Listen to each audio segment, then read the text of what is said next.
Muy bien, pues buenas noches a todos.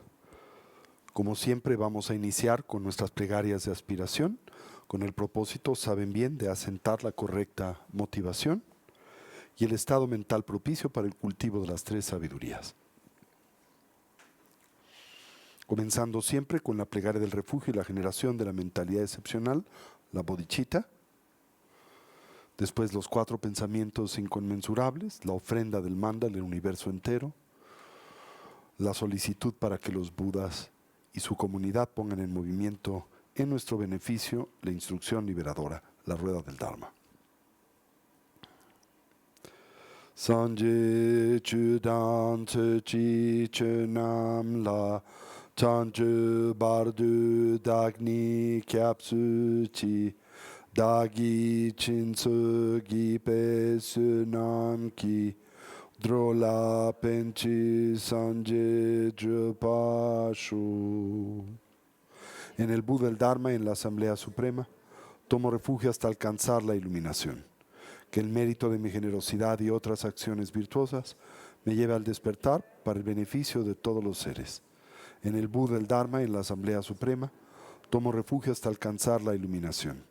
Que el mérito de mi generosidad y otras acciones virtuosas me lleve al despertar para el beneficio de todos los seres.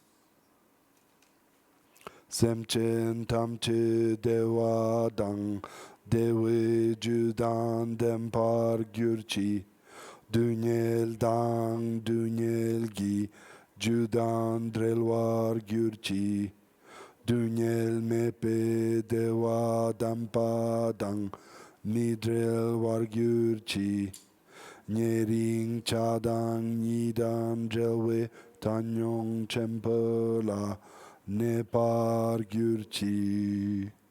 Que todos los seres obtengan la felicidad y sus causas, que sean libres del sufrimiento y sus causas, que nunca se vean separados del gozo sublime, libre de sufrimiento, que moren en la gran imparcialidad, libres de apego y aversión hacia aquellos que les son cercanos y lejanos. Que todos los seres obtengan la felicidad y sus causas, que sean libres del sufrimiento y sus causas, que nunca se vean separados del gozo sublime, libre de sufrimiento, que moren en la gran imparcialidad, libres de apego y aversión hacia aquellos que les son cercanos y lejanos.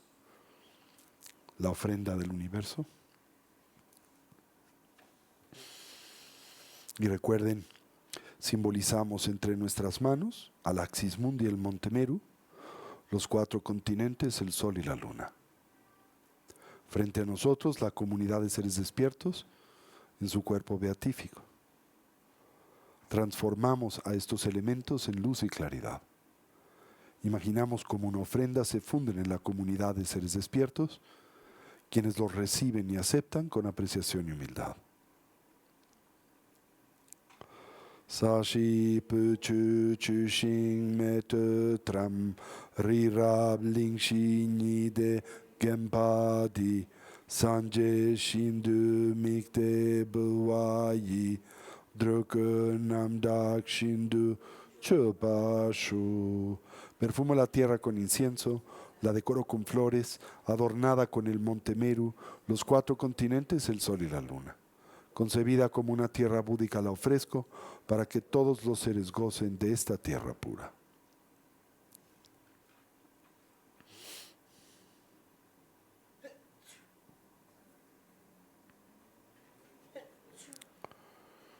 Y solicitamos la instrucción liberadora o transformadora. Semche namki sampadang loyi chera kitarwar chechun tumong tepayi chuki korlo kordusol. De acuerdo con la intención de los seres y según sus distintas capacidades. Por favor, giren la rueda del Dharma de los vehículos mayor, menor y común. Muy bien. ¿Ustedes conocen la meditación de mente de diamante de Vajrasattva? Me gustaría que la lleváramos a cabo el día de hoy. Nos hemos venido coordinando a nivel global, en buena medida, la comunidad de individuos que estamos vinculados y practicamos el budismo tibetano, el sendero del diamante, con el llevar a cabo en particular prácticas como lo son las de Vajrasattva, con el propósito de contrarrestar la tremenda negatividad que hoy impera en el mundo. Guru Rinpoche, Padmasambhava, el gran erudito, adepto y santo corresponsable de traer el Buda Dharma a Tibet en el siglo VIII, y al que la tradición tibetana le concibe y considera como un gran visionario, un Buda viviente, la emanación de el Buda Amitabha, el Buda de la luz ilimitada en el mundo, ¿no? Y después a algunos de sus más importantes y cercanos discípulos que a lo largo de generaciones tuvieron por tarea el resguardar su enseñanza e instrucción a través de reanimarla con base en el revelar lo que llamamos tesoros escondidos, lo que llamamos termas en la tradición tibetana. Y estos se les llaman reveladores de tesoros espirituales, por supuesto, tertuns, ¿sí? Entonces, entre las muchas enseñanzas que Guru Rinpoche escondió para la posteridad, en la tierra, en el aire, en el agua, en la roca y en la mente de sus estudiantes, porque de todos estos medios pueden extraerse esos tesoros de sabiduría, también nos compartió una serie de profecías vinculadas al futuro. Estas profecías, por ejemplo, describieron con mucha precisión la Primera y la Segunda Guerra Mundial, eventos particulares del desarrollo de las mismas, y desgraciadamente hay profecías que hablan de una Tercera Guerra Mundial, que asocian con los años 2030 a 2034 aproximadamente, ¿sí?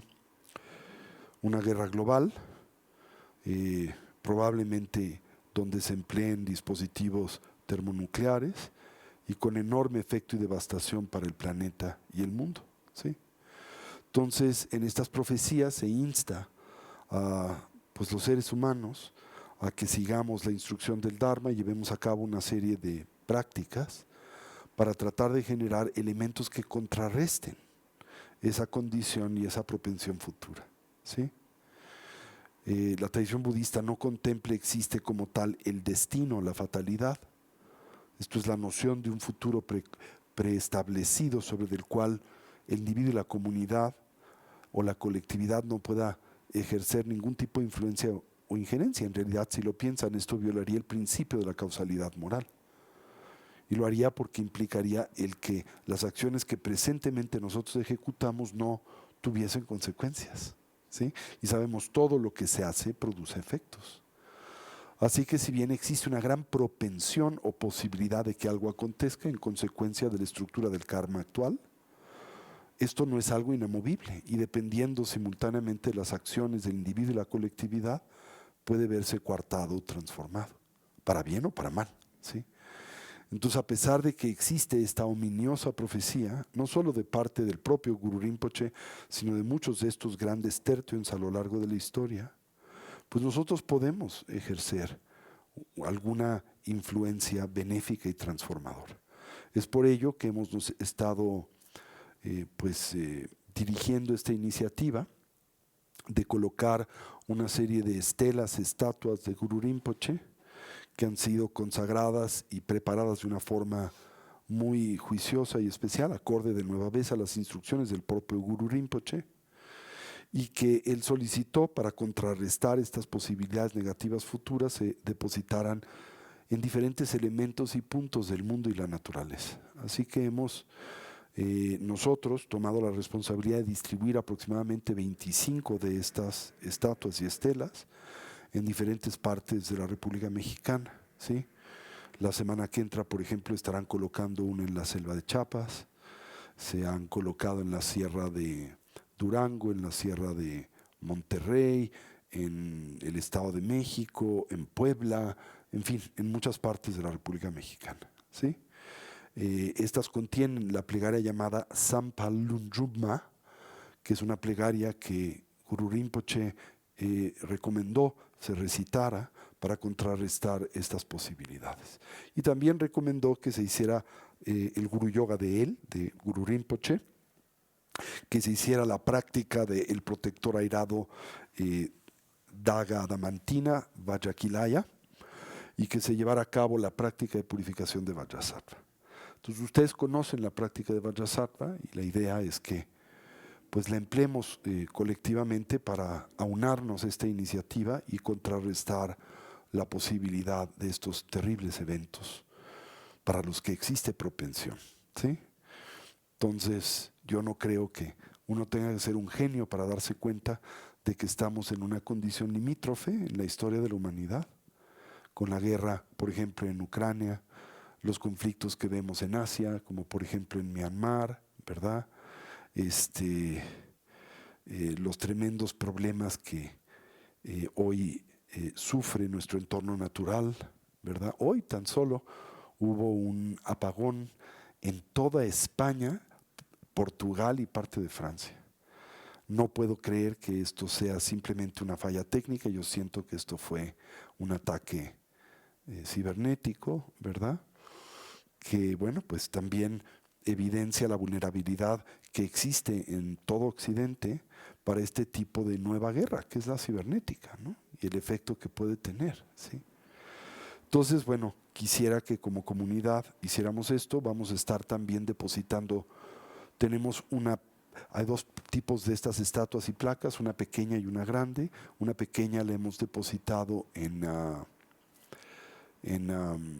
¿cómo se llama?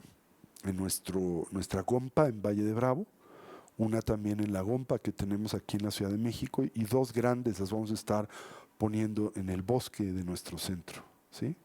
Para proteger el centro. Hemos también depositado una en el Popo, en el lago de Pátzcuaro, ¿dónde fue?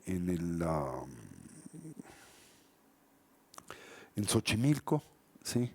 En varios lados en general, ¿sí?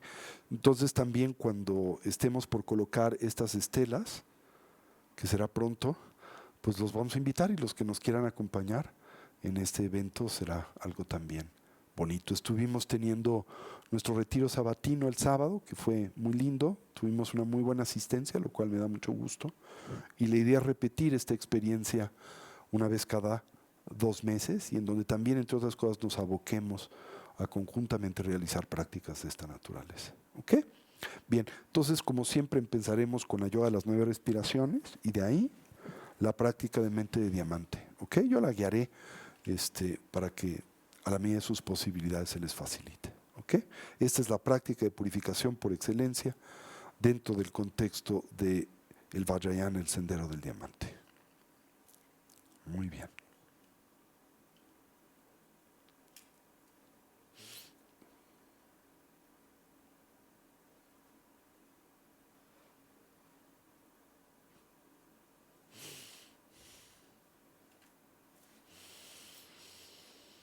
Uh-huh.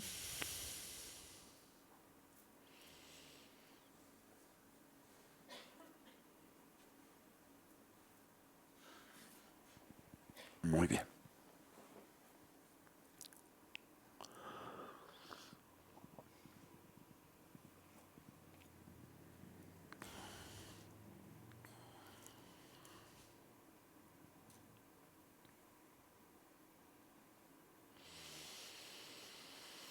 Nos ponemos derechitos con nuestra espalda erguida y nuestra cabeza en equilibrio o balance.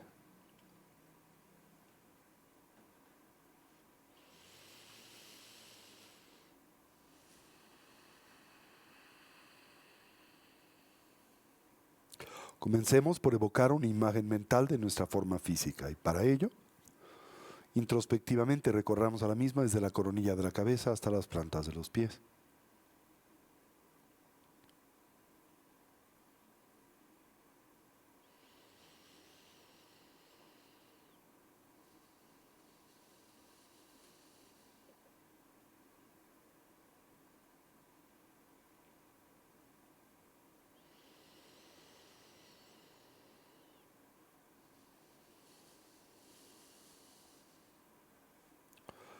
Imaginemos cómo ésta se transforma en una silueta luminosa y translúcida ausente de sustancialidad con la forma y la postura de los 7 puntos comúnmente asociada al Buda Vairochana. quien a su vez recordamos representa la perfección y el refinamiento de la forma. En nuestro medio surge el eje primario del sistema de energía sutil constituido por el canal central, el Avaduti, el Tsauma, así como por los dos canales adyacentes, el masculino, Rasana, y el femenino, Lalana. Al primero le concebimos como una espiga luminosa de color azul profundo, no más gruesa que el dedo meñique de la mano, como un tallo hueco de bambú. Recordamos parte, esto es, inicia su travesía desde ese punto conocido como la apertura de Brahma, comúnmente localizado 8 dedos por detrás de la línea original del cabello, donde el mismo se abre y extiende como un embudo icono, como la punta de un mosquetón. Baja ligeramente por enfrente y paralelamente a la columna vertebral, culminando en ese punto 4 dedos por debajo del ombligo, donde el mismo se cierra y redondea como la punta de un bastón.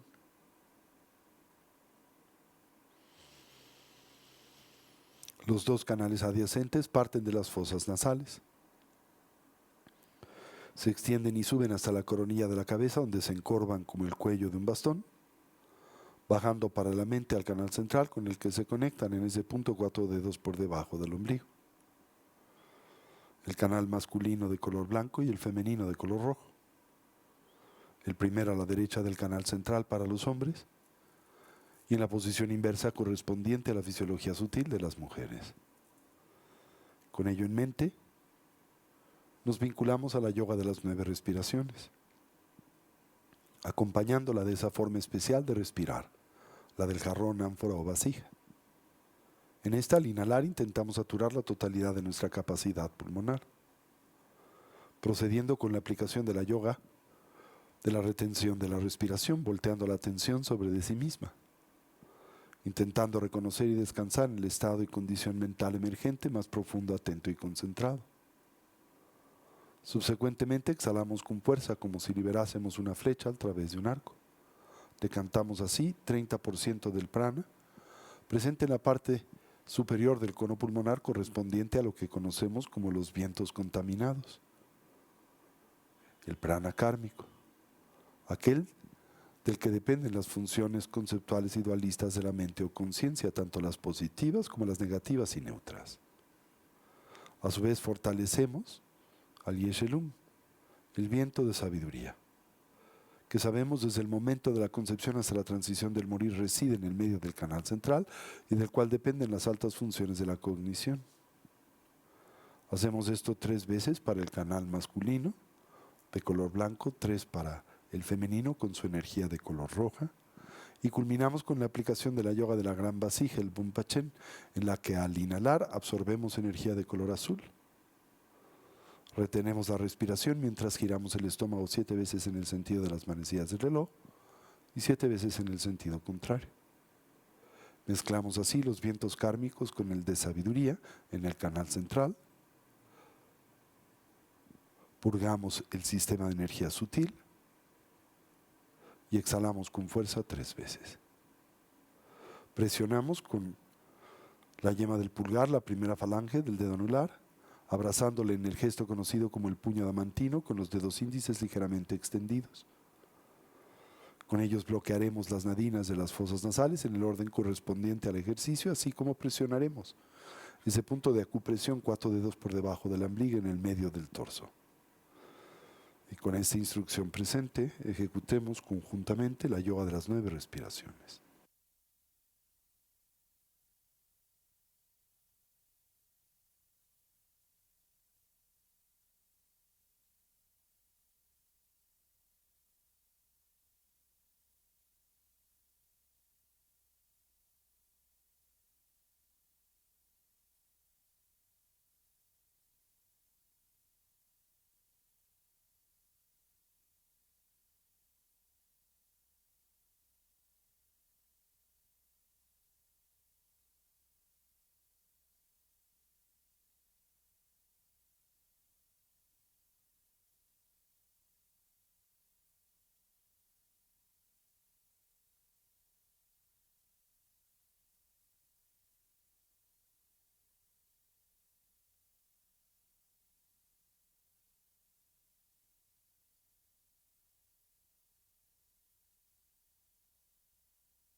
Como preparación, transitemos a la práctica de estabilidad, la recolección del respirar. En la misma recordamos cualquier idea, sensación o estímulo que en nosotros surja, observamos y liberamos. Consciente y lúcidamente intentamos dejarla pasar, sin elaborar sobre de la misma. Con suavidad y naturalidad volvamos la atención o recolección sobre el flujo natural de la respiración. Simultáneamente atendamos a la esfera de las sensaciones táctiles, en especial aquellas naturalmente asociadas a la respiración, comenzando por la relajación.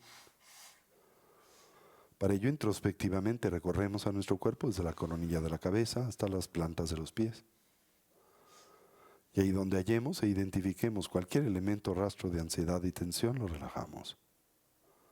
Si se nos facilita y como un medio hábil a inhalar, imaginamos en nosotros penetra luz y claridad.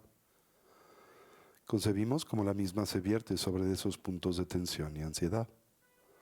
Al hacerlo, los ilumina, los distiende y relaja. Y al exhalar, imaginamos esa tensión nos abandona como vapor de agua que espontánea y naturalmente se diluye o desvanece en el vacío. Mantengamos a nuestra recolección, esto es, a nuestra presencia mental firmemente asida al objeto de meditación, el respirar, mientras cultivamos una actitud de atención introspectiva, dirigida hacia la emergencia de los diferentes obstáculos que sabemos afectan a la práctica, sobre los que aplicamos sus respectivos antídotos.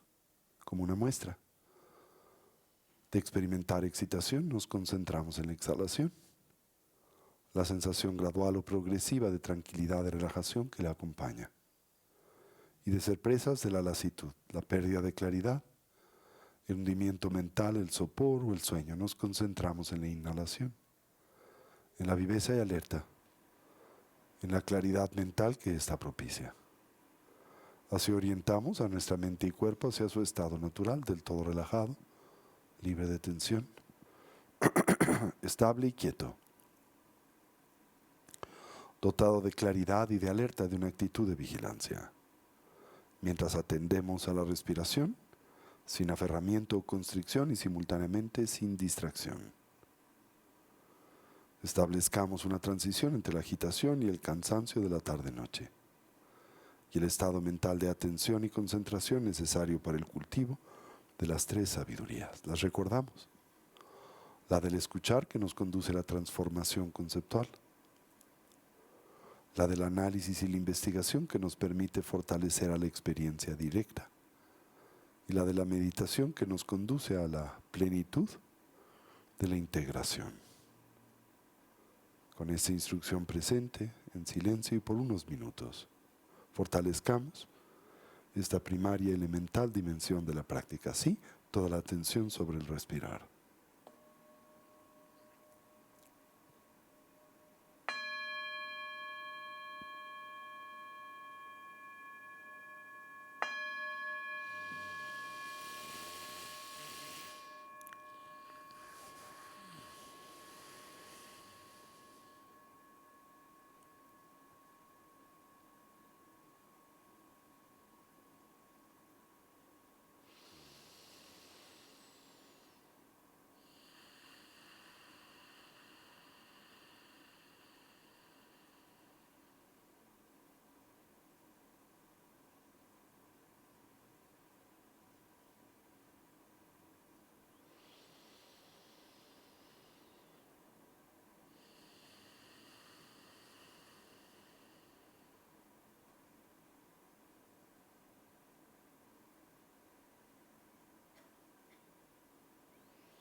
Fortalezcamos la estabilidad, ese estado y condición mental profundamente imbuido y saturado de la continua presencia de la atención. Para ello observemos la natural expansión y contracción del diafragma y del abdomen, la cercana relación presente entre ese movimiento y el de la respiración. A inhalar observemos si el ciclo es largo, si es corto, si es profundo, superficial, haciendo lo mismo con la exhalación, mientras simultáneamente atendemos la mera sensación de contacto de nuestro cuerpo con su asiento. Una vez más, de experimentar excitación, nos concentramos en la exhalación y de ser presas de la lasitud, la inhalación.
Finalmente acentuemos a la viveza alerta y claridad de la atención. Para ello observemos el ingreso y salida del aliento por la punta de las narices o el labio superior. La natural sensación de contraste en la temperatura del aliento al entrar y escapar por las fosas nasales. Y si se nos facilita como un medio hábil la presencia de una pequeña esfera luminosa o ticle en el medio del entrecejo, en la que suavemente focalizamos la atención. Y hace una vez más de experimentar excitación, nos concentramos en la exhalación y de ser presas de la lasitud, la inhalación.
Y ahora gradual y suavemente transitemos hacia la meditación discursiva, reconociendo en la misma un natural complemento a la práctica de la estabilidad.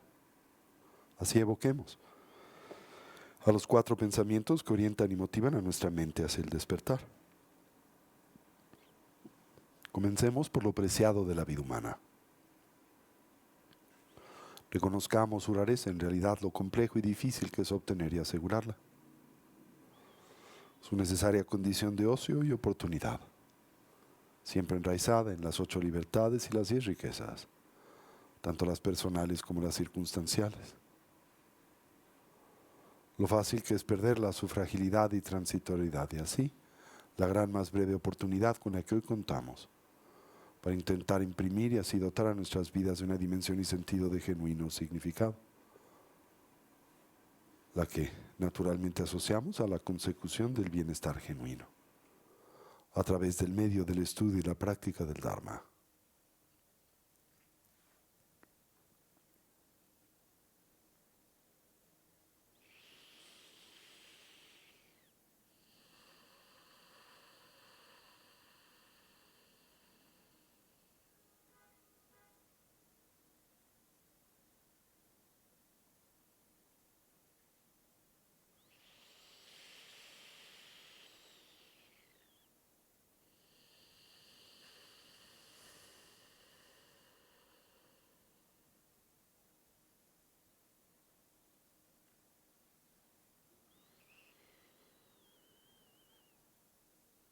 Atendamos a la muerte y la impermanencia, reconociendo cómo todo cambia y se transforma instante, instante, momento, momento, y como en realidad nada y nadie dura para siempre. En especial señalemos a nuestra propia condición mortal, y como la única variable del todo certera y segura en la vida es la de nuestra propia transitoriedad, de la que desconocemos el cómo y el cuándo es que ésta se exprese o manifieste. Con base en ello, intentemos pensar o reflexionar en torno a lo que debiese ser genuinamente importante o prioritario, significativo en nuestras vidas, aquello que pueda brindar y aportarnos bienestar, paz y felicidad duradera. Contrastemos siempre a esta con su impostor, el mero placer hedónico, el sensorialmente condicionado, siempre y por definición temporal y relativo. Así, por lo que concierne a nuestra meta ulterior, finalmente inconsecuente. Lo que nos pueda preparar para la muerte siempre cercana, inminente o inesperada, el adiestramiento mental. Y lo que podamos llevar con nosotros durante la compleja y difícil transición, la del morir. Tan solo la eterna continuidad de la mente o conciencia y con ella sus diversas impresiones, hábitos y tendencias. Determinémonos a fortalecer aquellas positivas o virtuosas, así como simultáneamente identificar, debilitar, inhibir y eventualmente trascender a las negativas, las no virtuosas. Para ello exploremos a las causas y sus consecuencias. Entendamos cómo nuestro presente es el natural resultado de nuestra actividad pasada, la de mente, palabra y cuerpo. Y como nuestro futuro será el efecto de la suma de nuestra actividad pasada y presente. Como todo lo que hacemos, pensamos, decimos, se torna así en significativo, haciéndonos del todo responsables de nuestra propia vida y vidas, y en especial de las experiencias que de estas derivamos, siempre personales, íntimas y subjetivas.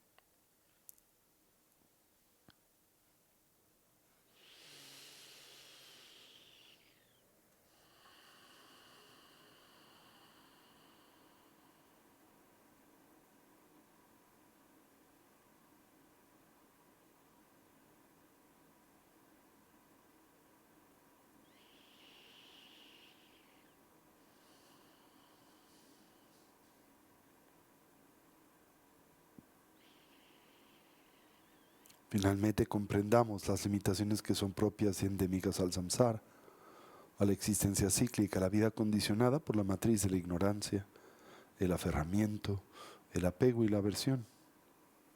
Como en esta todos los seres sufren, como experimentan y transitan por un sinnúmero de dificultades, conflictos y problemas de la misma manera que nosotros. Podemos empatizar con estos, conocemos la experiencia del sufrir y naturalmente desearíamos ser capaces de ayudarles, mas reconocemos nuestras limitaciones presentes para hacer y lograr esto. Y es con ello en mente que volteamos nuestra atención en la dirección del refugio y nos determinamos a establecer una orientación auténticamente positiva y segura en la vida, la que simbolizamos a través de la triple joya. Así, tomamos refugio en el Buda. Lo hacemos no tan solo como un hombre o persona, sino como alguien que representa a la naturaleza abierta y clara de la mente, así como sus diversos potenciales evolutivos. Tomamos refugio en el Dharma, como un compromiso para integrar y poner en práctica las diversas instrucciones de vida, desarrollo, cultivo que el Buda nos dio o aportó. Tomamos refugio en la Sangha, la comunidad compuesta primariamente por aquellos genuinamente avanzados en el sendero, los despiertos, los Budas, los liberados, a los que llamamos arhats, los héroes o bodhisattvas. Simbólica indirectamente la comunidad de amigos y amigas que en el sendero y camino nos inspiran y ayudan. Y a manera central la figura de el ama, el vínculo con el Dharma y el punto en donde esas cualidades coinciden y se hacen a nosotros presentes. Y así afirmamos: Lamala Kyabsun Chio, Sanjela Kyabsun Chio, Chula Kyabsun Chio, Genduna Kyabsun Chio, Lamala Kyabsun Chio, Sanjela Kyabsun Chio, Chula Kyabsun Chio, Genduna Kyabsun Chio. Ahora transitemos a la meditación de vacuidad, reconociendo en la misma un natural complemento a la práctica de la estabilidad.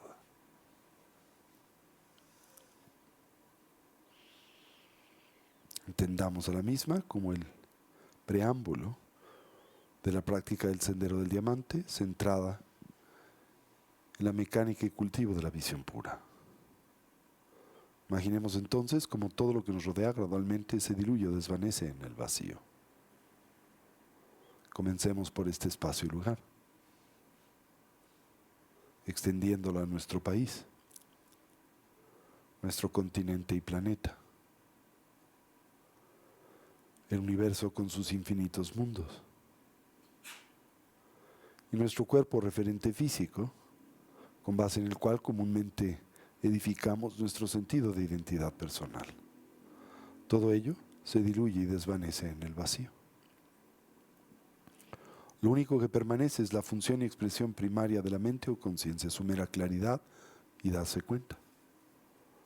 A la medida de nuestras posibilidades, descansemos en esa dimensión de la conciencia desnuda por un momento, en un estado, en una condición del todo libre de elaboración.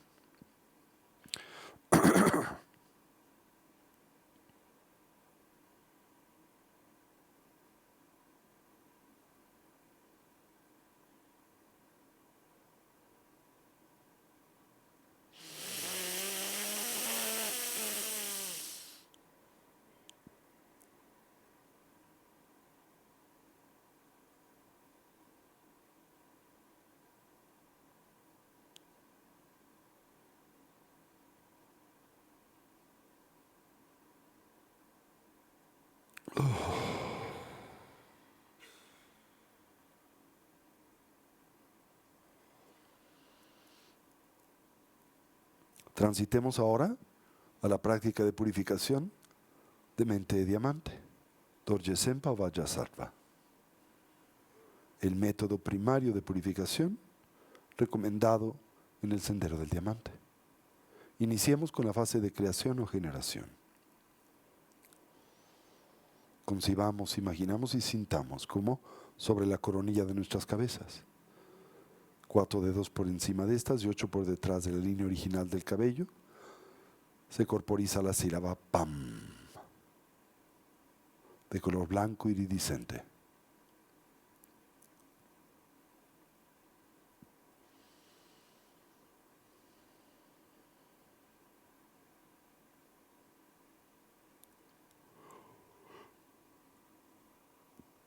Irradia luz y claridad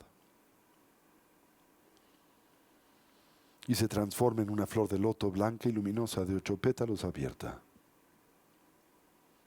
Dentro de la misma surge la letra A, también de color blanco, luminoso, iridiscente. Irradia luz y claridad y se transforma en un disco lunar. De su centro emerge y se manifiesta la sílaba Hum de color blanco radiante. Irradia luz y claridad y se transforma en un cetro adamantino, el Vajra o el Dorje vertical, con el Hum en su centro.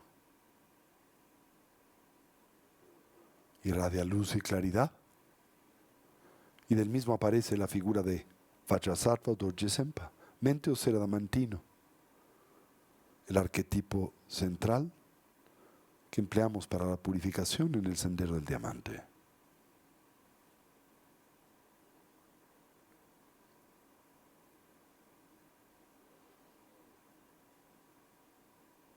Le imaginamos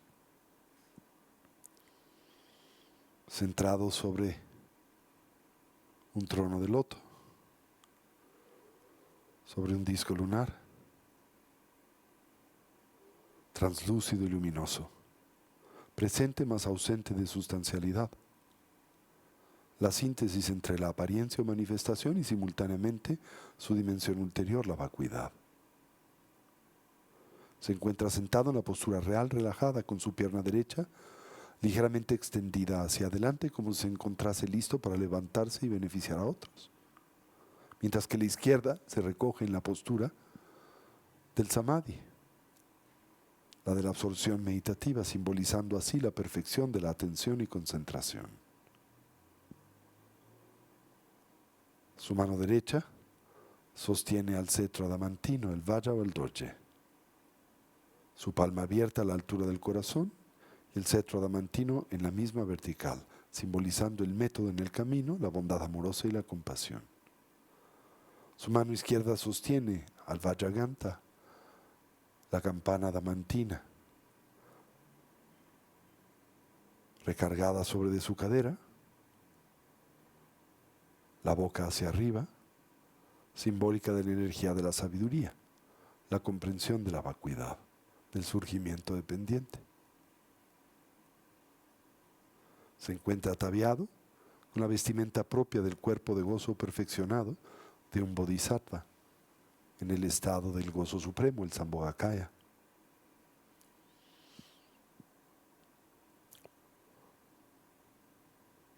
Porta la vestimenta propia de un bodhisattva, a la usanza de la antigua realeza india, repleta de ornamentos y joyería. Usa también la tiara de 5 puntas que simboliza las 5 familias búdicas y sus respectivas sabidurías. Lleva el cabello recogido a la manera del yogi, con 3 nudos que culminan en una media luna, un sol y una esfera luminosa. El resto de su cabello se proyecta sobre de sus hombros y espaldas, simbolizando, si bien su estancia en el mundo, simultáneamente la libertad de sus diversos condicionamientos. Translúcido y luminoso, presente más ausente de sustancialidad. También síntesis entre la apariencia y vacuidad. Y en el que representa todos estos valores y cualidades, tomamos refugio y le decimos, querido Lama, auxílianos a purificar y a transmutar nuestras limitaciones en oportunidades. Mente de diamante nos sonríe, se manifiesta satisfecho y contento por la determinación que individual y colectivamente esta tarde-noche a todos simultáneamente nos anima. En consecuencia de su alrededor surge el campo del mérito, la comunidad de seres despiertos, constituida por miriadas de budas y bodhisattvas, seres liberados, dakas, dakinis y protectores, yiram, shavakas, pratyeka, budas, yogis y yoginis. A nuestro alrededor aparecen innumerables seres sensibles provenientes de los diferentes reinos que son propios del samsara, pero hoy todos dotados de la preciada plataforma humana. Y a su vez animados por el espíritu de la emergencia definitiva, la renuncia, que nos contagia y nos comparte. Del corazón de Vajrasattva se irradia un intenso haz de luz blanca. Imaginamos se extiende hacia todos los seres, mundos y dimensiones. Y al arribar al campo del mérito, en este propicia y detona una honda y profunda transformación. Budas y bodhisattvas ante nosotros reaparecen, pero todos dotados de la auténtica presencia de Vajrasattva, representándose así la unicidad de la mente despierta. De Budas y bodhisattvas se irradian haces de luz y claridad a todas las direcciones, los que descienden sobre nosotros, como una lluvia de bendiciones que a su vez establece un puente y vínculo de interacción entre nosotros y estos seres de sabiduría. Grandes como montañas, pequeños como partículas de polvo, irradian réplicas de sí mismos, las que ahora se funden en la figura central de Vajrasattva, incrementando su luz y presencia por 1000. Ahora en el corazón de Vajrasattva surge un disco lunar, y sobre del mismo, imaginamos, se corporiza la Sirabhum, de color blanco iridiscente. A su alrededor surge el mantra de 100 sílabas de Vajrasattva, en 12 espirales y media, girando en el sentido contrario al de las manecillas del reloj. Y en el instante en que comencemos la fase de recitación, invierte su giro ahora al sentido de las manecillas del reloj. Y del mismo se irradia un néctar de purificación que gradualmente satura e inunda Vajrasattva hasta que eventualmente se derrama por el dedo pulgar de su pie derecho inclinado sobre de nosotros y la coronilla de la cabeza. Ese néctar de purificación, al arribar a la misma, se derrama. Y también lo hace por el dedo pulgar del pie derecho, virtiéndose sobre de nosotros y los seres que nos rodean.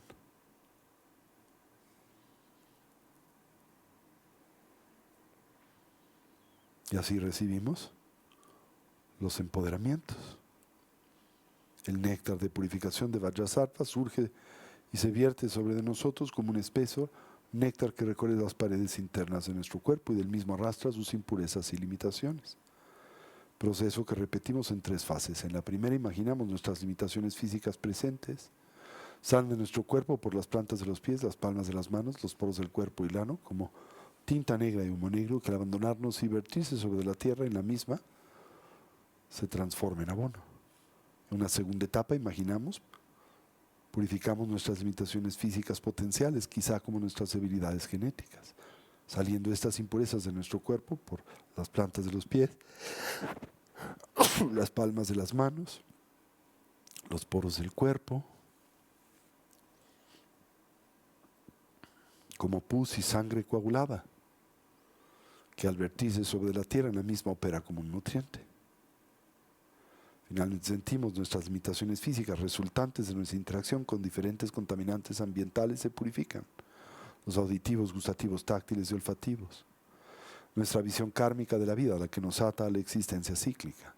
Los eventos ambientales y estelares que nos son detrimentales. Todos estos se diluyen y desvanecen en el vacío. Donde sea propicio aplicamos las fuerzas y poderes de oposición, reconociendo en las mismas el corazón de la purificación. El arrepentimiento, no culpa, la determinación de corrección y enmienda, la aspiración de poder reorientar a nuestras vidas en la dirección genuina del refugio, la triple joya, cultivar una mente altruista que contrarreste el egoísmo y la necesidad de corregir el daño que a través del cuerpo hayamos propiciado en otros y en nosotros mismos. Y mientras sentimos esto, experimentamos la fuerza vibratoria del mantra de 100 sílabas de Vajrasattva 21 veces. Vajrasattva samaya manubalaya Vajrasattva teno vadita diso me bhava sudosho me bhava suposho me bhava nurato me bhava savasiddhi me prayacha savakarma sucha me chitam shriyam kuruhum ha ha ho bhavan sarvatata tavajama me munchavaji bhava mahasamaya sarva ahum pe. Vajrasattva samaya manubalaya Vajrasattva teno vadita jiro me bhava Sudogayo me bhava, Subhogayo me bhava, Anurado me bhava, Siddhi me prayacha savakama suchame, Chidam Shriyam Kuruhum ha ha ho bhavan, Sarvatata tavajama me muntavaji bhava mahasamaya sarva ahum pe. Vajrasattva samaya manubalaya Vajrasattva tenupa tijajiro me bhava Subhogayo me bhava Subhogayo me bhava Anurado me bhava Savasiddhi me prayacha savagama suchame Chidam Shriyam Kuruhum ha ha ho bhava Savatata tavajama me muntavaji bhava mahasamaya sarva ahum pe. Imaginamos, sentimos nuestras limitaciones físicas, las propias, las de los seres que nos rodean, se han visto purificadas.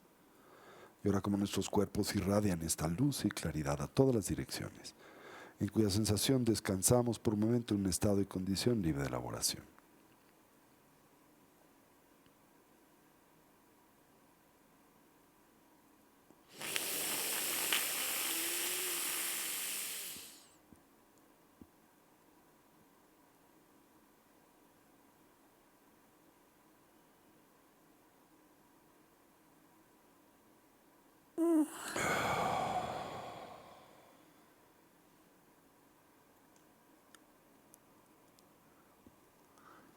Ahora imaginamos o sentimos cómo se lleva a cabo el proceso de la purificación verbal y energético. El néctar de purificación de Vajrasattva continúa virtiéndose sobre nosotros y se concentra en el área de la garganta. De esta disipa toda forma, toda expresión que caracterice a un lenguaje que divide y daña, que se muestra irreflexivo y que tiende a exagerar y a distorsionar la realidad, en especial cuando nos vemos movidos por fines autocentrados y egoístas. Donde sea propicio aplicamos las fuerzas y poderes de oposición, reconociendo siempre en las mismas el fundamento y el corazón de la purificación. Y mientras sentimos esto, experimentamos la fuerza vibratoria del mantra de 100 sílabas de Vajrasattva 21 veces. El néctar se vierte sobre de nosotros, los seres que nos rodean, se concentra en la garganta y disipa sus impurezas y limitaciones. A su vez nos confiere claridad y elocuencia. Om Vajrasava Samaya Manu Paraya Vajrasava Deno Vadida Disto Me Baba Sudosho Me Baba Subosho Me Baba Nurato Me Baba Sawasidi Me Precha Sawakama Suchame Chitam Shiyam Kuruhum Ha Ha Hu Bhavan Savatata Tavajama Me Manchavaji Baba Maha Samaya Sattva Ahum Pe Om Vajrasava Samaya Manu Paraya Vajrasava Teno Vajradiro Me Bhava Sutokayo Me Bhava Anurakta Me Bhava Savasiddhi Me Precha Savakama Suchame Chidam Shiyam Kuruhum Ha Ha Hu Bhavan Savatata Tavajama Me Manchavaji Bhava Maha Samaya Sattva Ahum Pe Om Vajrasava Samaya Manu Paraya Vajrasava Deno Vadida Tisame Vasutosho Me Bhava Nurato Me Sawasidi Me Precha Savakama Suchame Chitam Shriyam Kuruhum Ha Ha Ho Bhavan Savatata Tavajama Me Manchavaji Bhava Maha Samaya Sattva Ahum Pe. Imaginamos, sentimos nuestras limitaciones verbales y comunicativas, energéticas, se han visto purificados y ahora como nuestros cuerpos irradian luz y claridad de tinta y color blanco a todas las direcciones, en cuya sensación descansamos por momento en un estado de condición, a la medida de nuestras posibilidades, libre de elaboración.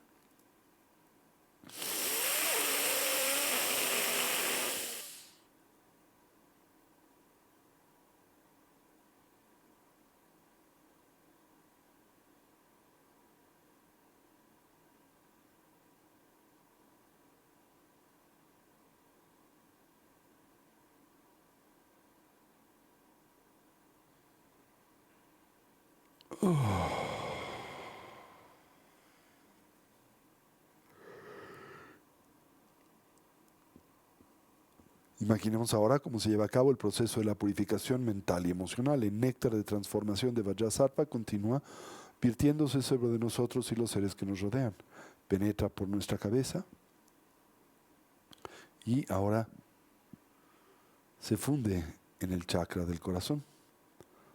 Ahí disipa nuestras impurezas mentales y comunicativas, toda tendencia a hacer uso de un lenguaje, toda tendencia hacia la presencia de la ignorancia, el aferramiento, el apego y la aversión, los celos y el orgullo, la cognición dualista y su natural consecuencia, la fragmentación o reificación. El néctar de purificación se concentra en el área del pecho, disipa sus oscurecimientos. Mientras sentimos esto, experimentamos la fuerza vibratoria del mantra de 100 sílabas de Vajrasattva 21 veces. Om Vajrasava Samaya Manu Paraya Vajrasava Teno Vadida Disto Me Bhava Sudosho Me Bhava Subosho Me Bhava Nurato Me Bhava Sawasidi Me Precha Savakama Suchame Chidam Shiyam Kuruhum Ha Ha Ho Bhavan Savatata Tavajama Me Manchavaji Bhava Maha Samaya Sattva Ahum Pe. Om Vajrasava Samaya Manu Paraya Vajrasava Teno Vajradiro Me Bhava Sudokayo Me Bhava Subokayo Me Bhava Anurato Me Bhava Sawasidi Me Precha Savakama Suchame Chidam Shiyam Kuruhum Ha Ha Ho Bhavan Sarvatata Tavajama Me Manchavaji Bhava Maha Samaya Sattva Ahum Pe. Om Vajrasava Samaya Manu Paraya.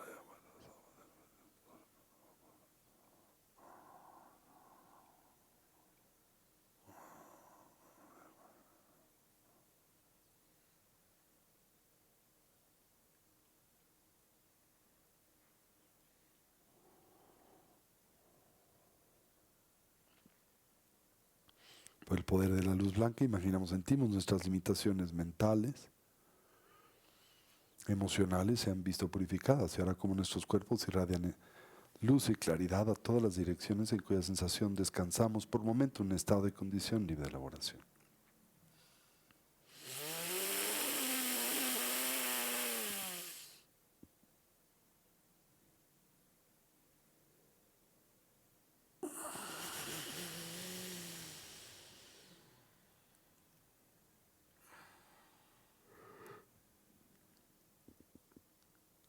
Ahora imaginamos o sentimos como, como estos tres aspectos se ven simultáneamente purificados, mente, palabra y cuerpo.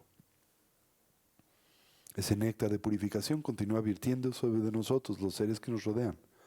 Una vez más penetra en nosotros como un espeso néctar que nos inunda desde las plantas de los pies hasta la coronilla de la cabeza. Cualquier remanente de nuestras impurezas físicas, mentales y comunicativas se ve purificado. En nosotros se plantan las semillas para la eventual consecución de la red de cualidades búdicas de un Buda. Nuestro cuerpo se transforma en una matriz de luz y claridad multicolor. Mientras sentimos esto, experimentamos la fuerza vibratoria del mantra de Vajrasattva o ser o mente adamantino 21 veces.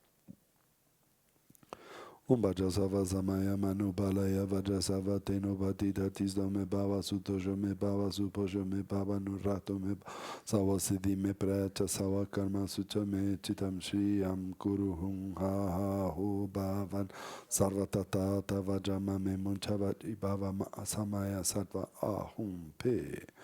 Vajrasattva samaya manu balaya Vajrasattva teno batita tisdo me bhava sutojo me bhava supojo me bhava nurato Kamazu Chame Chitam Shriyam Guru Aho Bhavan Savatata Tavajama Memunjavaji Bhavama Samaya Sattva Ahum Pe Bhaja Sava Samaya Manu Bharaya Bhaja Sava Deno Vadhyayiso Me Bhava Sutosha Me Bhava Supusha Me Bhava Nurato Me Bhava Sava Siddhi Me Prayacha Sava Kamazu Chame Chitam Shriyam Guru Aho Bhavan Savatata Tavajama Memunjavaji Bhavama Samaya Sattva Ahum Pe Bhaja Sava.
Bhaja Sava Samaya Manu Bhalaya Bhaja Sava Teno Vadita Disno Me Bhava Sutojo Me Bhava Supojo Me Bhava Nurato Me Bhava Sava Siddhi Me Prayacha Sava Karma Sucha Me Chitam Shriyam Guru Hum Ha Ha Ho Bhavan Sarvatata Tavajama Me Munchavadi Bhava Mahasamaya Sattva Ahum Pe. Imaginamos, sentimos nuestras limitaciones físicas, mentales y comunicativas, las propias, las de los seres que nos rodean, se han visto purificadas y ahora como nuestros cuerpos irradian esta luz y claridad a todas las direcciones en cuya sensación descansamos por momento en un estado y condición libre de elaboración.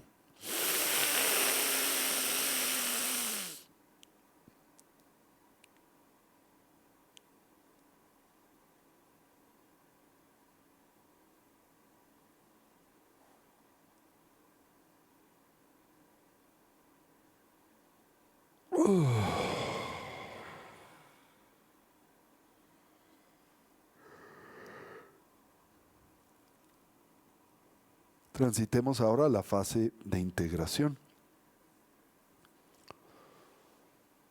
La flor de loto se disuelve en el disco lunar en Vajrasattva. Budas y bodhisattvas se disuelven en luz y calidad, penetran por la coronilla de la cabeza de Vajrasattva, incrementan su luz y presencia por 1000.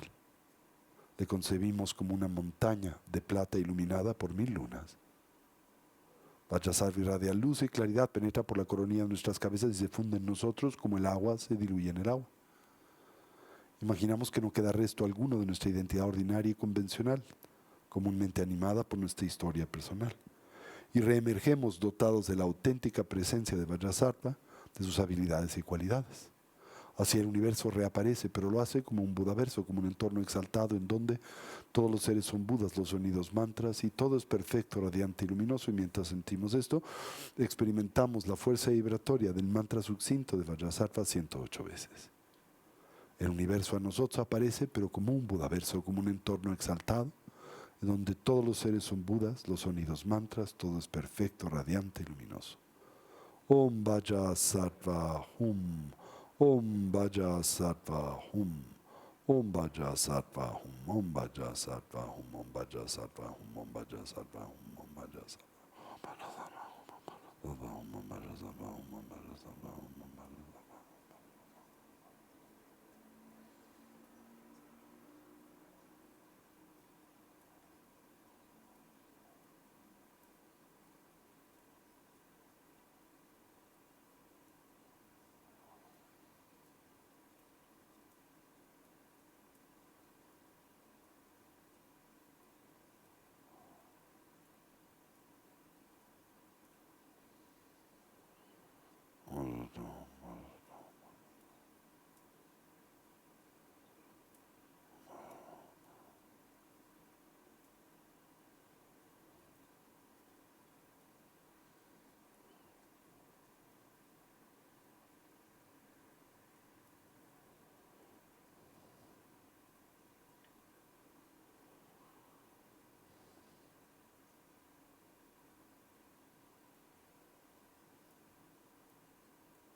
Ahora imaginamos como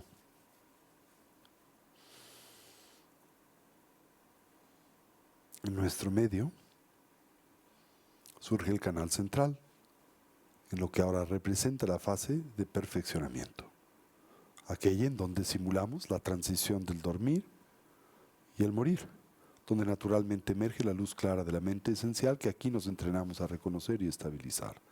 Una vez más, en nuestro medio el canal central es espiga luminosa de color azul profundo.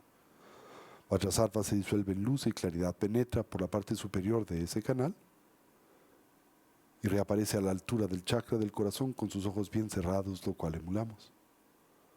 Vientos sutiles, gotas neurales, emprenden su tradicional travesía hacia el chakra del corazón, hacia la gota indestructible.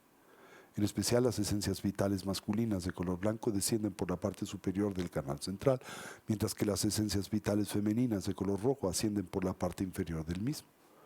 Presionan a la gota indestructible y en el instante en que escuchan el palmear de las manos, Shakyamuni Buda Vajrasattva se disuelve en luz y claridad, penetra en la gota indestructible, se hace fisura y fusión y rompe y libera la luz clara esencial de la mente o conciencia, la que intentamos reconocer y estabilizar por un momento en un estado y condición libre de elaboración.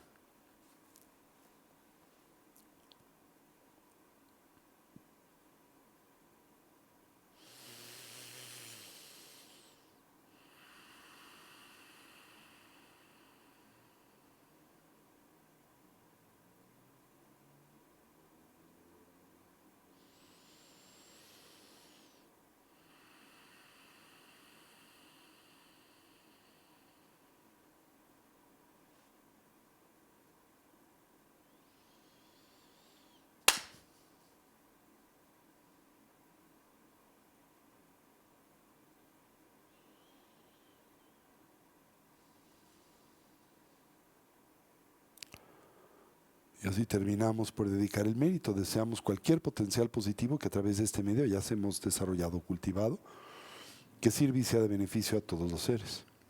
Que podamos todos actualizar nuestros potenciales, así como trascender nuestras diversas limitaciones. Que una mentalidad altruista pueda nacer donde no ha nacido y se incremente donde ya existe. Que todos los seres puedan ser felices y dejar de sufrir. Que pronto todos podamos actualizar la conciencia omnisciente y compasiva de un Buda, no solo en nuestro propio beneficio, sino en especial en el de aquel de los que nos rodean. Así es, así es, así es. Que va de ño da du jezamba juju ne jo a jama du pade sala gupasho. Sancho sencho rinpoche ma que pana che chuchi que panyampa me payan kung ne kung du pewasho. Om ahum vaja guru pema siddhihum. Om Vajrasattva Hum Om Ahum. Y así incorporamos y traemos este espacio y lugar de nueva vez nuestra atención.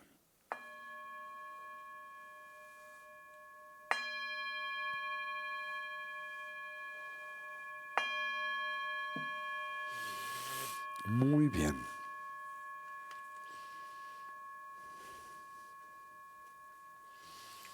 Bien, ¿dónde se quedaron? ¿Vieron, empezaron a ver con Alan Murillo la cadena de los 12 eslabones? Sí, ¿verdad? Perfecto. Dime.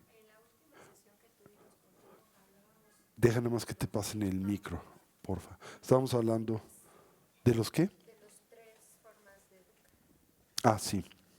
Ahorita, a ver. Entonces, déjenme recapitular ese punto. Sí, porque recuerdo que tuvimos uno y nos faltaron dos. Sí, así es, tienes toda la razón.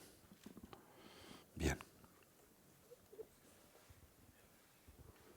Entonces, Alan se adelantó un poquito, es parte de la instrucción que es propia de las 4 nobles verdades, la cadena de los 12 eslabones, que ilustra la naturaleza o la manera en que se construye la experiencia del samsara en términos generales. Pero de esto hablaremos en un ratito. Volvamos a la primera de las 4 nobles verdades, la verdad del sufrimiento. ¿Sí? Bien.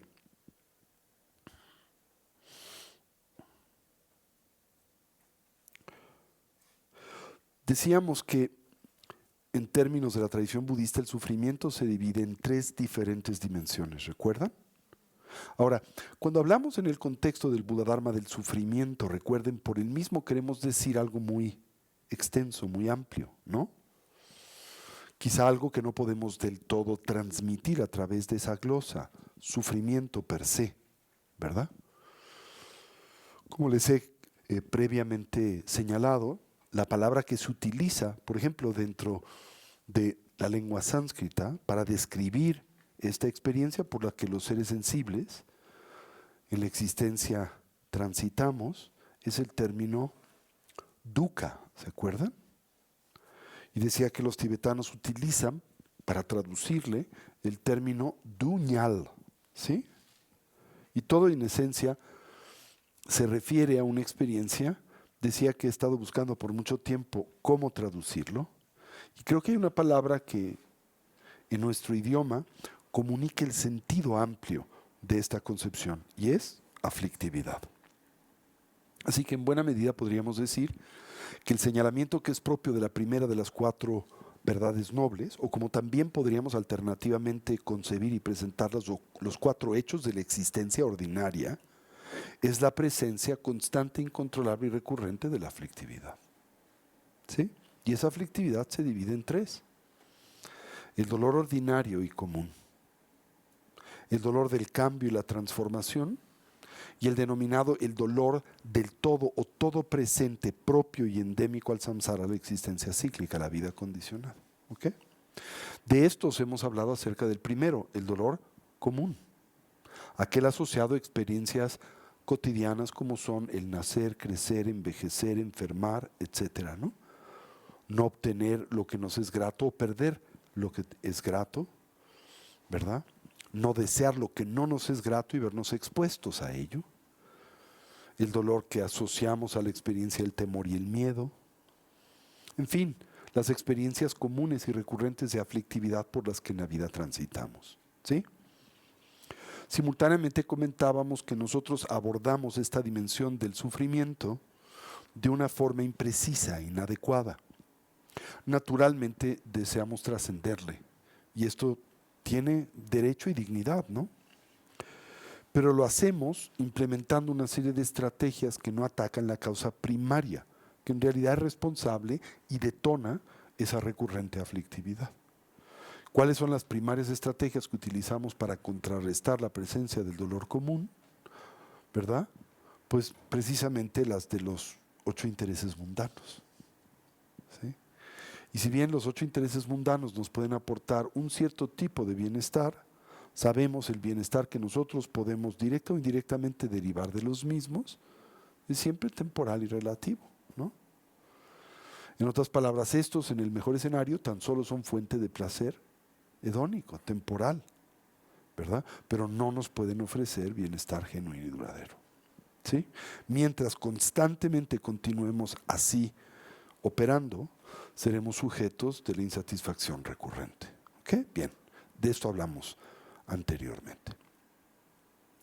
El segundo tipo de sufrimiento es llamado el del cambio, la mutación o la transformación. ¿Sí?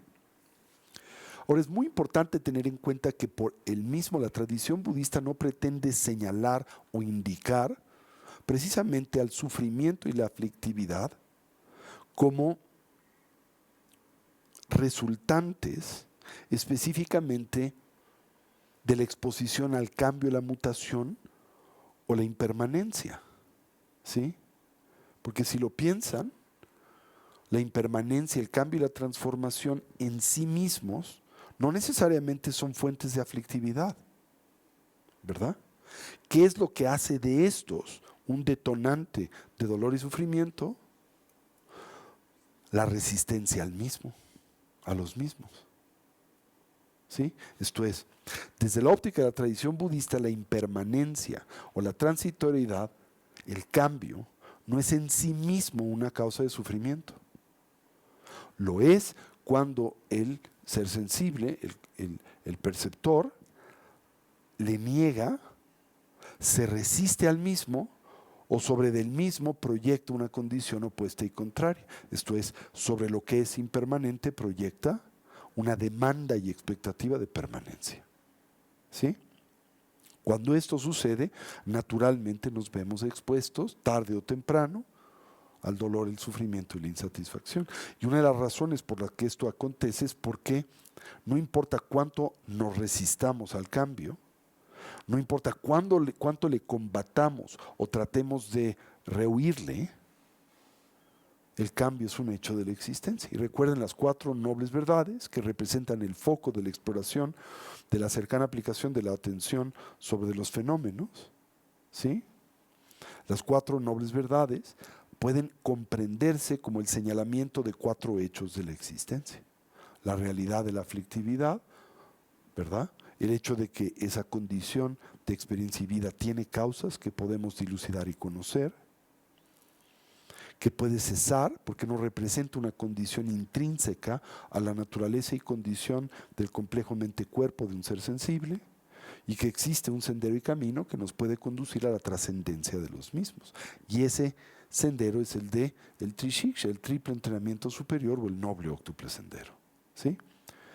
Entonces, el segundo tipo de sufrimiento, el dolor del cambio, la mutación o la transformación, Se refiere a la experiencia que el individuo deriva de la negación del cambio o la resistencia al mismo. ¿Sí? Y quiero volver a insistir, no importa cuánto te niegues a abrazar y aceptar la condición de la impermanencia, el cambio, la transformación, no hay cómo negarla, ¿sí? No hay cómo destruirla. El cambio es la condición de la realidad. ¿Se entendió eso? Esa es una primera dimensión.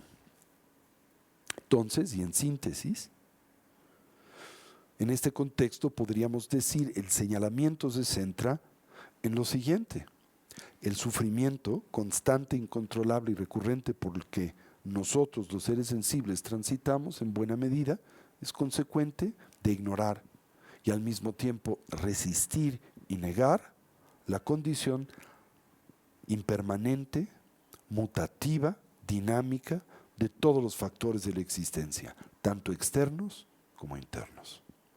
¿Sí? Bien.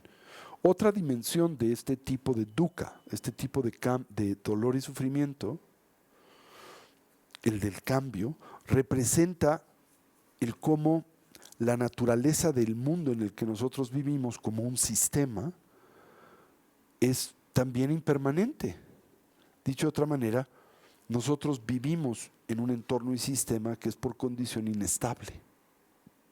Ahora, el hecho de que ese sistema sea inestable en sí mismo, una vez más, no representa una causa endémica de aflictividad. ¿Qué es lo que hace que nuestra exposición a la inestabilidad de ese sistema se traduzca en aflictividad? ¿Qué demanda y proyección? La de estabilidad en lo que es inestable. Ahora, piensen si esto es cierto en general y en particular en cada uno, ¿no? Por ejemplo, cuando nosotros nos vemos expuestos a una condición o circunstancia de placer y bienestar, ¿qué es lo que inercial, habitual y compulsivamente sobre de la misma proyectamos? ¿Qué demanda? Que perdure. Esa es una dimensión, que dure, ¿no es cierto? Que no cambie, mute y se transforma. Pero también le exigimos algo curioso, ¿no? Que esa condición siempre en nosotros produzca el mismo resultado. ¿Sí? Entonces, por ejemplo, ¿no? Algo nimio como el placer que derivas del degustar una barra de chocolate.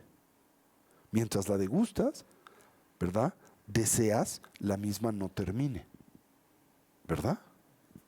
Y al mismo tiempo, ¿verdad? En continuidad, generas la expectativa de que siempre que tengas una barra de chocolate, la misma, con certeza, produzca el mismo resultado. Pero esto no es viable. ¿Por qué razón? Primero, ¿por qué es que la barra de chocolate no puede garantizar producir siempre ese mismo resultado? Porque ¿qué no tiene la barra de chocolate? Identidad intrínseca.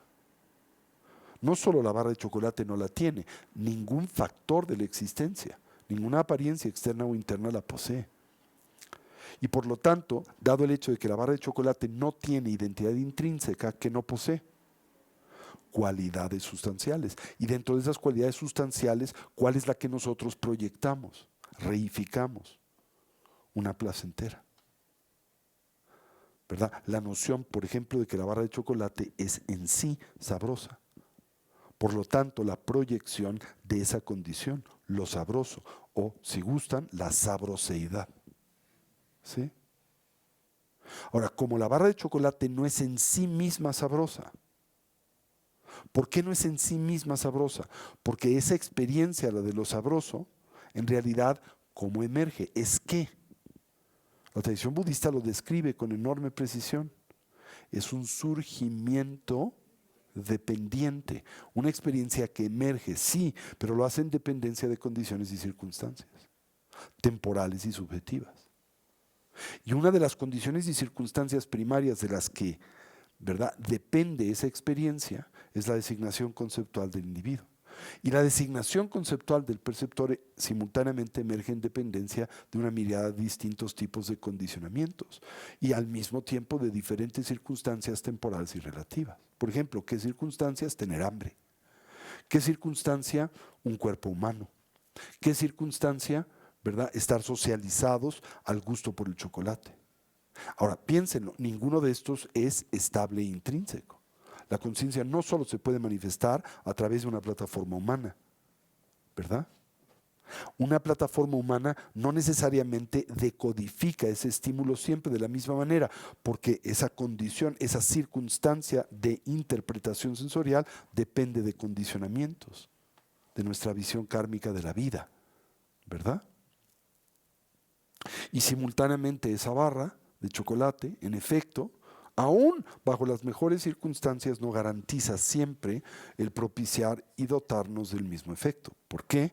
Porque ese efecto no solo depende del estímulo, sino de la condición con la que el individuo interactúa con este.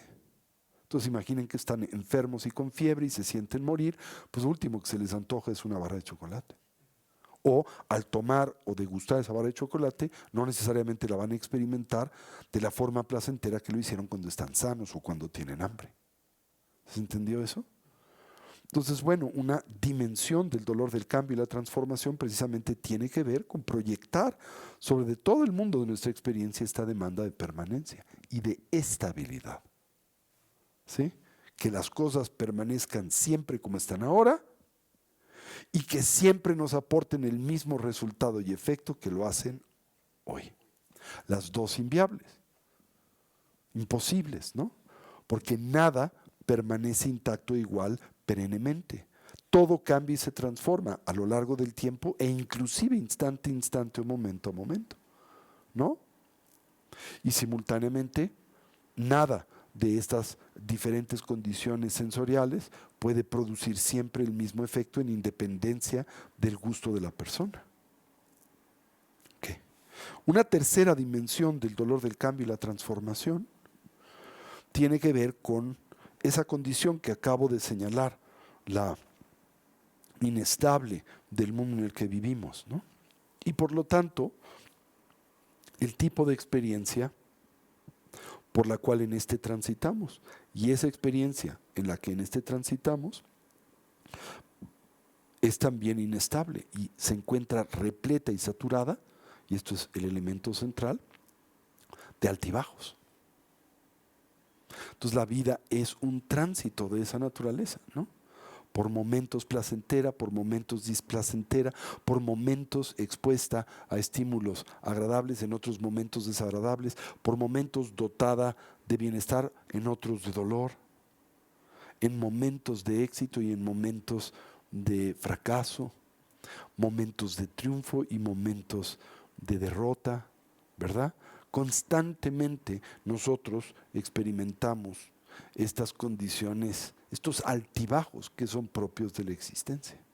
Entonces, ¿qué sucede cuando naturalmente a ello te ves expuesto y certeramente así lo harás a lo largo de tu vida y vidas, pero constantemente proyectas lo contrario? ¿Qué efecto tiene sobre esa condición, ¿verdad?, de impermanencia vital? ¿No exacerba el sufrimiento y el dolor? Que de por sí comúnmente derivas de los altibajos de la vida.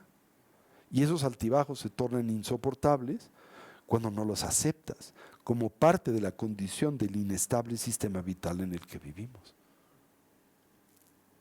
Y cuando sobre ellos también proyectas identidad intrínseca. Por ejemplo, cuando transitas por un momento de dificultad y lo exacerbas concibiendo que siempre estará ahí y nunca va a cambiar y siempre vas a estar jodido.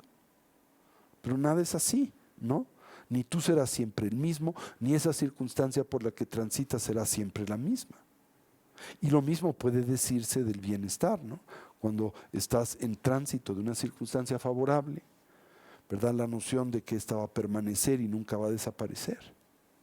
No solo dentro de ti, sino lo que hacemos con otros, ¿no? Por ejemplo, interactúas con una persona que concibes, te aporta placer y piensas o demandas esté siempre en tu vida. Y tienes la expectativa de que siempre te aporte el mismo resultado. Y luego, ¿qué haces? Intentas congelarlo. Por ejemplo, eso es lo que hacemos culturalmente con el matrimonio, ¿no?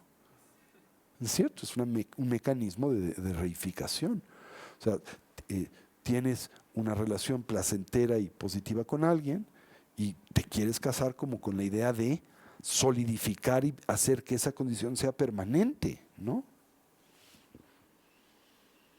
Y fíjate qué tragedia, aunque logres tener esa persona al lado de ti, digamos, durante esta vida, eso no es garantía de que esa persona siempre te produzca el mismo resultado que te aportó durante el noviazgo. Y de hecho esa persona no es la causa de esa experiencia enteramente, ¿sí? Porque esa experiencia en ti se manifiesta y consolida en dependencia de tu propia designación conceptual, ¿sí? De lo que sobre de esa persona proyectas, no exactamente lo que esa persona es. Entonces la resistencia a los altibajos que son endémicos y propios a la vida, como la resistencia a la inestabilidad de la existencia, que es en esta endémica, ¿qué produce? Dukkha, dolor, sufrimiento y transformación. ¿Y qué dimensión y tipo de dukkha? La del cambio, la mutación y la transformación. Ahora, quiero volver a subrayar e insistir que eso de ninguna manera quiere decir o no debe interpretarse como si la filosofía budista señalara al cambio como causa central o esencial de sufrimiento, porque el cambio no es ni bueno ni malo, no es ni placentero ni displacentero. ¿Qué lo hace placentero o displacentero? La manera en que el individuo lo interpreta. ¿Sí? Es como, por ejemplo, si una persona abandona tu vida, no es como si ese hecho en sí necesariamente fuera una causa de sufrimiento. Al revés, puede ser una que te libere de una presencia tóxica en tu vida, ¿verdad? Y así, ¿se entiende eso? Bueno, lo entendemos aquí, ¿no? Pero romper ese hábito es bien difícil, porque es un hábito compulsivo, ¿verdad? Hemos dicho que es uno que adviene naturalmente de la ignorancia, y que la ignorancia es esa condición a través de la cual en buena medida demandamos permanencia de lo que es impermanente, estabilidad de lo que es inestable, existencia unitaria de aquello que existe de forma compuesta, identidad intrínseca de lo que no la tiene, independencia de lo que es dependiente, autonomía de lo que no es autónomo, ¿verdad? Eso es en esencia la mecánica de la ignorancia. Y la ignorancia, sabemos, es la causa primaria del sufrimiento y también el detonante de la condición neurótica de vida que llamamos samsara. ¿Sí? Bien.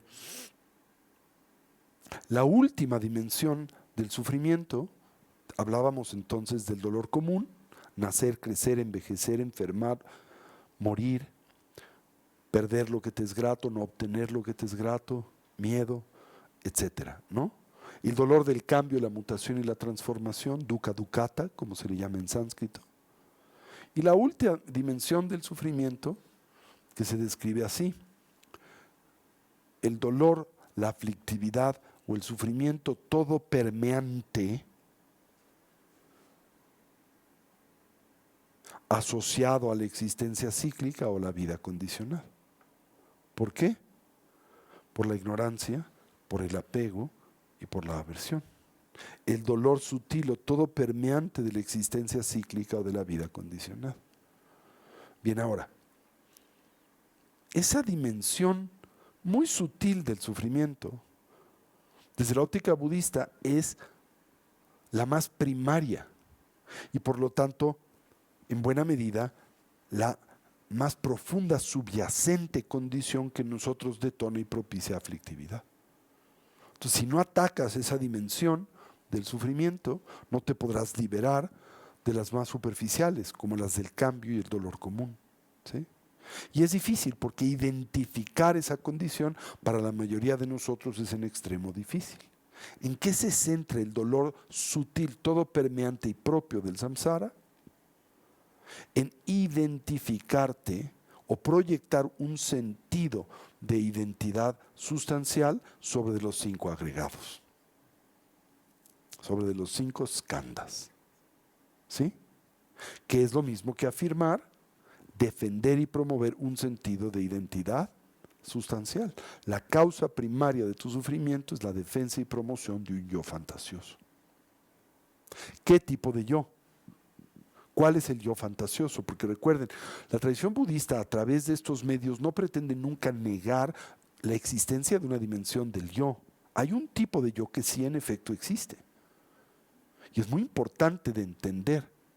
Pero también es cierto, afirma el Buda, hay un yo que no existe, que es una mera fabricación fantasiosa y que detona en nosotros toda variedad de dificultades y problemas, consecuente de la defensa y promoción que inercial y habitualmente del mismo hacemos. Entonces, ¿cuál es el yo que no existe y cuál es el yo que existe? Bueno, el yo que no existe es uno permanente, estable, autónomo, independiente, dotado de identidad intrínseca y poseedor de cualidades sustanciales. Ese yo, ese en particular, que llamamos en la filosofía budista del camino medio el mero yo, ese yo no existe. Pero hay un yo que sí existe. ¿Cuál? El yo que es dinámico, cambiante, impermanente, temporal. El yo que por tanto es compuesto, ¿no? El yo que no posee esa intrínseca identidad, precisamente consecuente a su condición mutativa, cambiante y dinámica.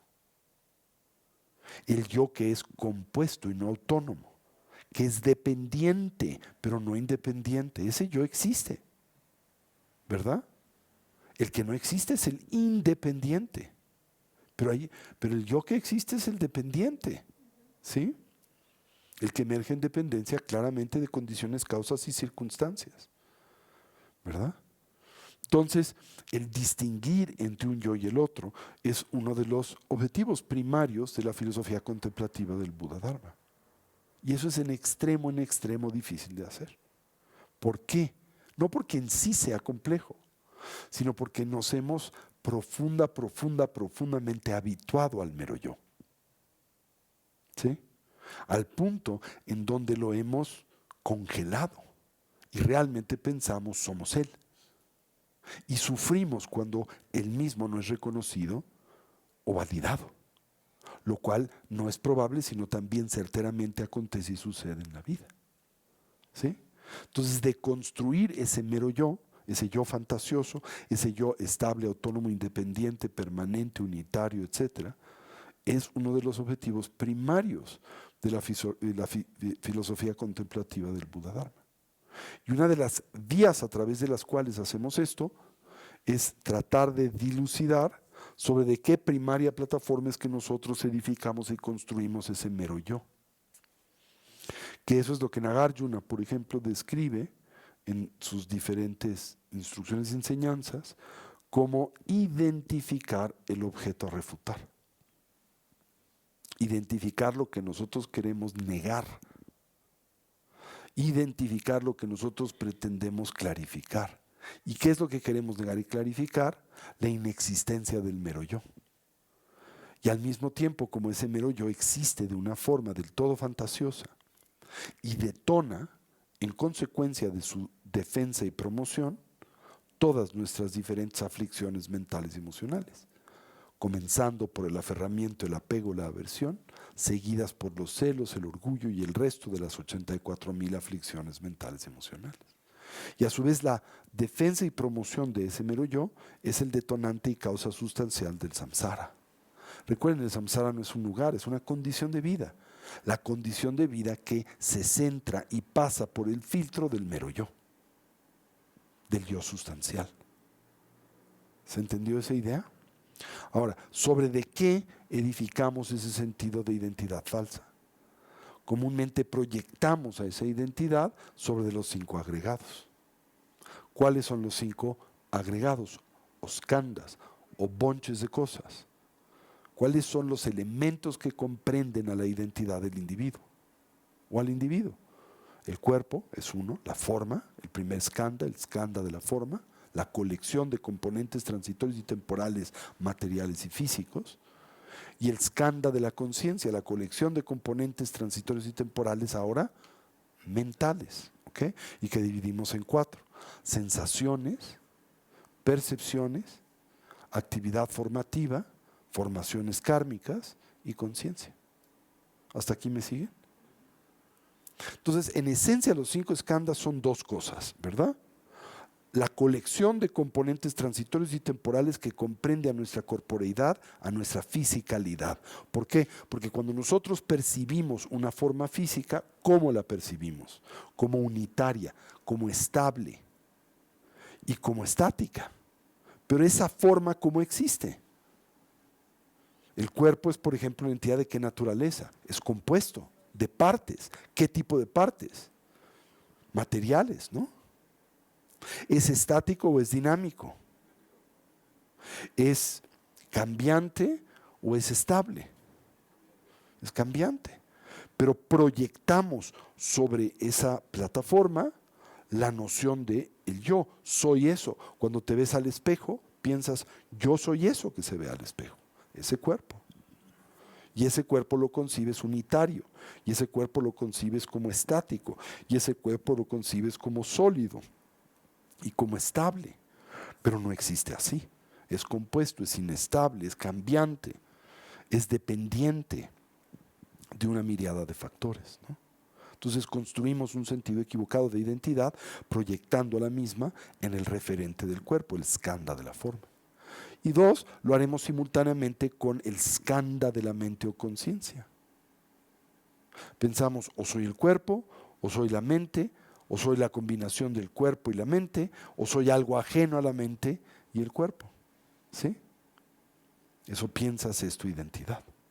Y el skandha de la conciencia lo dividimos en términos de la exploración de la identidad en 4 componentes: sensaciones, agradables, desagradables y neutras; percepciones, que es el reconocimiento y elementos más complejos de la conciencia; lo que de ello se deriva, que es la actividad contaminada por la cognición dualista y la reificación; y las plataformas cognitivas o conciencias que emergen en función, en dependencia de esa distorsión y que naturalmente detonan y producen aflictividad. Entonces, ¿cómo es que nosotros construimos ese sentido equívoco de identidad proyectándolo sobre los 5 agregados? De esto hablemos la semana próxima. ¿Ok? Y esto tiene que ver también con la mecánica de los 12 eslabones del surgimiento dependiente. Entonces, primero hablaremos de los 5 skandhas, 5 agregados, y de cómo edificamos la identidad, el mero yo, la identidad fantasiosa sobre los mismos. Y después hablaremos de cómo construimos con base en ello el samsara, a través de la cadena de los 12 eslabones del surgimiento dependiente. ¿Se entendió eso? Entonces retomemos rápidamente. El primer hecho de la existencia que el Buda señala y comparte es la realidad de ¿qué? De la aflictividad.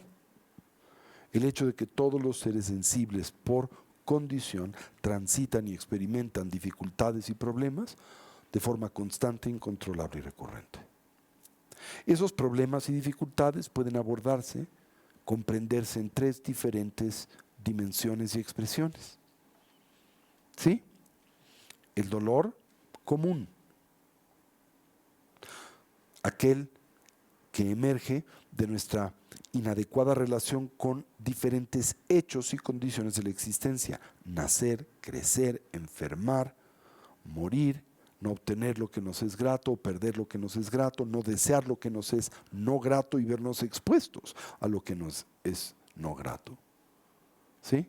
Y las equívocas estrategias que utilizamos para liberarnos de esa condición y experiencia, primariamente los 8 intereses mundanos.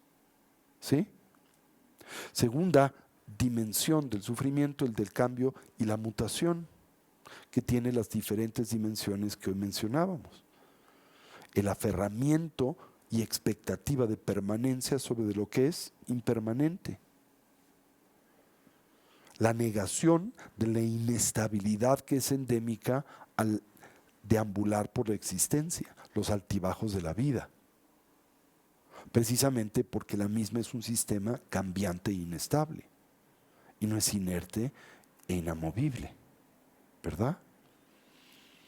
Y la negación o la resistencia del perceptor a el cambio y la proyección de una demanda de permanente satisfacción sobre de aquello que no es permanente ni intrínsecamente satisfactorio.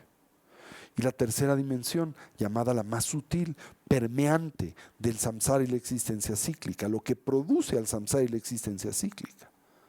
Confundir al yo con el mero yo. ¿Sí? Confundir al yo, lo que como realmente existimos, de la idea fantasiosa que tenemos de cómo existimos. ¿Con qué tipo de identidad? Permanente, autónoma e independiente. La que edificamos sobre la plataforma de los 5 agregados. El agregado de la forma, el agregado de las sensaciones y percepciones, de la actividad formativa o formaciones kármicas, y el agregado de la conciencia o conciencias. Ahora, esa dimensión hay que explorarla con detenimiento, porque es la base del samsara. Cómo proyectamos sobre los 5 agregados la identidad, el yo sustancial. ¿Sí? Hablemos de esto. ¿Puedo hacer ¿Ok? una pregunta? Por favor. Las tres son como capas de lo mismo. De lo mismo. Ok.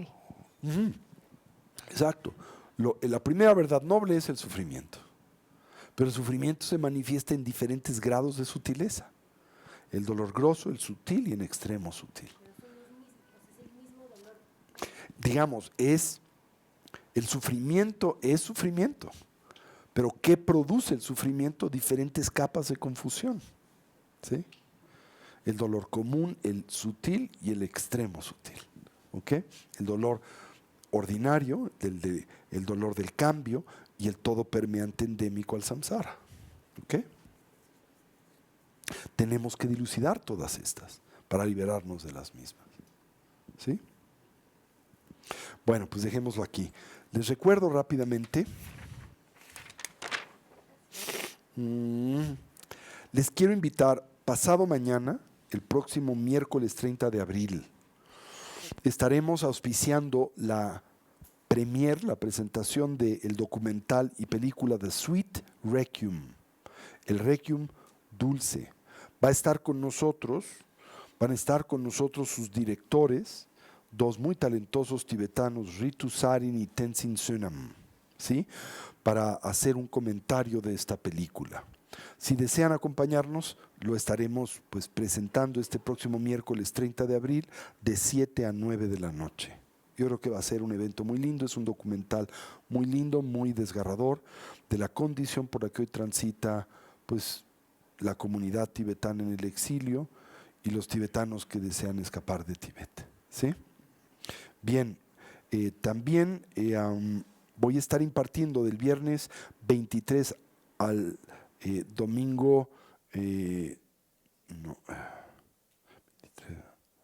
25 de mayo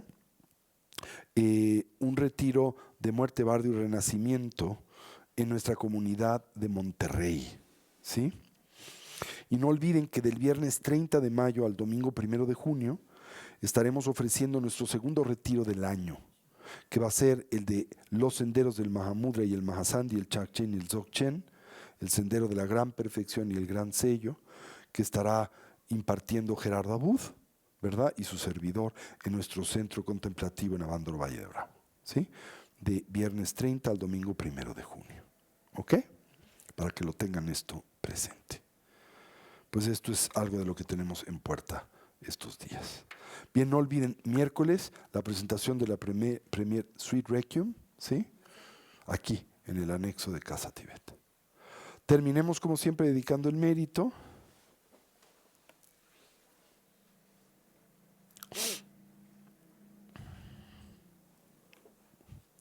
Sunam di tamche zipani, tobne nyepe dranam panine, kiegana chi balab trupayi, sipe tsole droa, droa sho. Que por este mérito, luego de alcanzar la omnisciencia y derrotar al enemigo las negatividades, podamos liberar a todos los seres del océano de la existencia agitado por las olas tormentosas del nacimiento a la vejez, la enfermedad y la muerte.